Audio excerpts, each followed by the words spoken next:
A liberdade de expressão foi o fator mais determinante no desenvolvimento das sociedades civilizadas. Poucos passos teriam sido dados na política, na sociedade e na ciência sem a liberdade de expressão.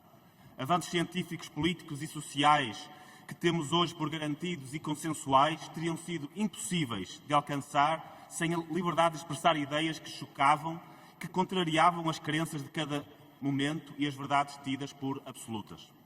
A liberdade de expressão é um fator de promoção de desenvolvimento, mas não tem uma função puramente utilitarista. A liberdade de expressão é um pilar fundamental da democracia e, principalmente, uma liberdade individual sem a qual todas as outras não podem existir.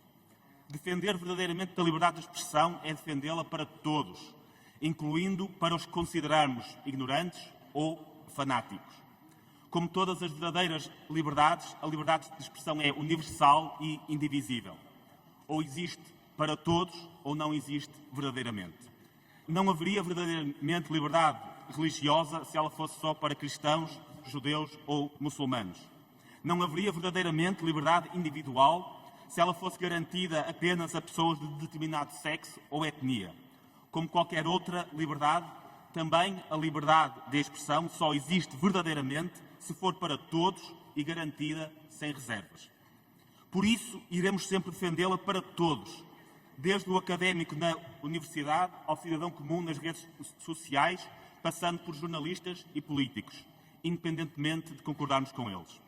A liberdade de expressão é um direito e não um privilégio concedido sob reserva. A liberdade de expressão não deve ser racionada, nem é um prémio destinado apenas aos que obedecem ou dizem apenas aquilo que lhes é pedido. A liberdade de expressão é um direito humano e não uma recompensa por bom comportamento. Quando restringimos a liberdade de expressão de quem não gostamos, não enfraquecemos só aqueles de quem não gostamos. Enfraquecemos a nós próprios. Negamos a todos, incluindo a nós mesmos, o direito de ouvir e contra-argumentar, de desmontar as ideias dos outros. Condenamos a nós e aos outros a ficarmos fechados em bolhas, numa prisão intelectual, onde só ouvimos as nossas opiniões e as de quem pensa algo parecido. Mas defender a liberdade de expressão incondicional não equivale a endossar tudo aquilo que é dito e escrito, por muito questionável que seja. Defender a liberdade de expressão de todos não significa concordar com aquilo que cada um diz. Aqueles que desejam limitar a liberdade de expressão tentam confundir as duas coisas propositadamente para condicionar os defensores da liberdade de expressão. Alguém que defenda a liberdade de expressão de forma honesta e coerente irá defendê-la mesmo quando, ou principalmente quando, discorda fortemente de quem está a defender. A liberdade de expressão também significa que somos livres para responder da forma que queremos ao que não concordamos. Exercer a sua liberdade de expressão, dizer aquilo que pode desagradar a alguns, também implica saber ouvir respostas de que podemos não gostar. Se permitir não é concordar, criticar também não é cancelar. Criticar e desafiar com palavras é a única resposta digna a outras palavras. Porque não nos podemos esquecer. Quando falamos de liberdade de expressão, estamos a falar de palavras. As palavras podem ser instrumentos poderosos, mas por si só não mudam a realidade.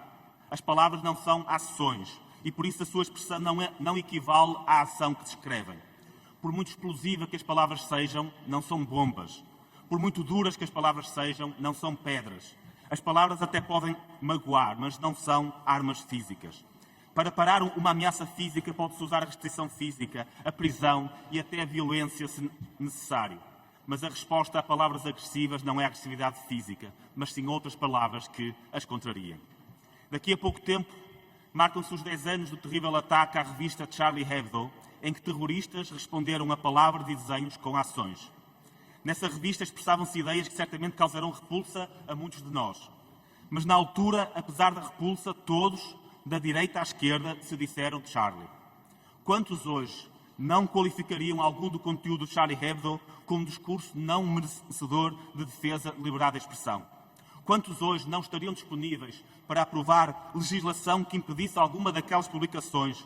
Ou seja, quantos hoje defendem que o monopólio estatal do uso da violência seja usado para impedir que algumas palavras sejam ditas? Da nossa parte, responderemos a palavras com palavras e não com agressões ou com limitações legais.